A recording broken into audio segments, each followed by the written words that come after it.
K-Channel News with Comedy Affairs. Panig sa katotohanan, panig sa pagsulong ng kalokohan.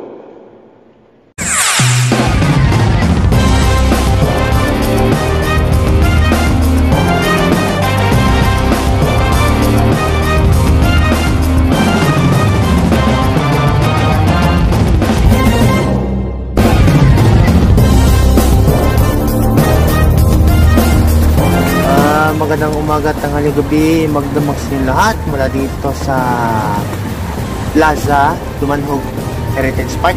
Sa tingin ay nakakaber tayo mula dito upang sa kanong mga pinakadito sa kaganapan dito tungkol kay Bagyong Wilma. Inaasahan na ang Bagyong Wilma ay maglalandfall ngayong gabi o sa madaling araw sa may Samar at Leyte, at sa susunod araw ay maglalandfall naman dito sa Cebu o sa Linggo. Kaya naasahan na rin ang malalakas na hangin, pag-ulan at pang mga mapanganib na dinadala ng Bagyong Wilma. Sa pagkuha natin ng coverage na ating nakunan kanina ay malakas-lakas na ang hangin at ulan dulot ng Bagyong Wilma kahit pala hindi pa naglalandfall dito. Makikita niyo naman sa video na nakuha ko sa Cebu Technological University, Dumanhog City Campus. Ito naman ay malakas talaga ang ulan at hangin ng Bagyong Wilma. Sa sobrang lakas na ng hangin ay natumba na o naputol ang kahoy mula sa engineering building.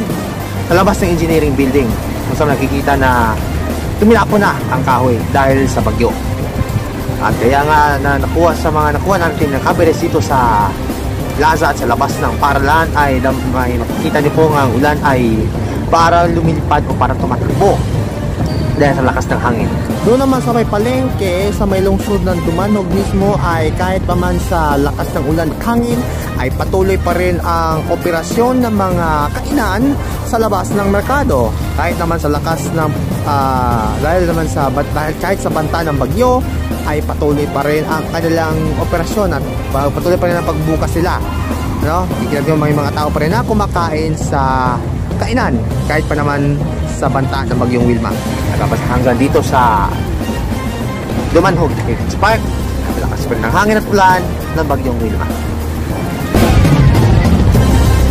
Kagad sinuspindi na ang pasok bukas o kaya sa susunod na mga araw dahil na rin sa Bagyong Wilma.